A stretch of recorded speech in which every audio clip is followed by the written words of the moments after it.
રાજકોટમાં વર્ષ 2026-27 માટેનું કુલ 3595.70 કરોડનું ડ્રાફ્ટ બજેટ રજૂ કરવામાં આવ્યું છે।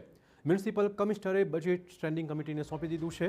બજેટમાં 75 કરોડનો કરબોજ ઝીંકી દેવાયો છે। જૂની યોજનાઓના અમલીકરણ પર વિશેષ ભાર મુકાશે। પાણી વેરો અને ગાર્બેજ ચાર્જમાં પણ વધારો સૂચવવામાં આવ્યો છે।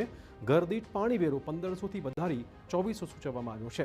આ ઉપરાંત કમર્શિયલ એકમોનો પાણી વેરો 3000ના બદલે 4800 સૂચવવામાં આવ્યો છે। ગાર્બેજ કલેક્શન ચાર્જ રૂપિયા 365થી વધારીને રૂપિયા 800 કરવાની પણ દરખાસ્ત મૂકવામાં આવી છે।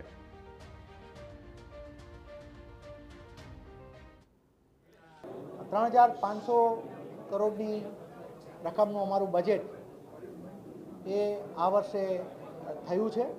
ફોકસ અમારો ઇન્ફ્રાસ્ટ્રક્ચર અને ખાસ કરીને સેચ્યુરેશન ઓફ 3 સર્વિસીસ નળ ગટર અને રસ્તા એમાં સેચ્યુરેશનનું અમારું આ વખતનું મેજર ફોકસ છે।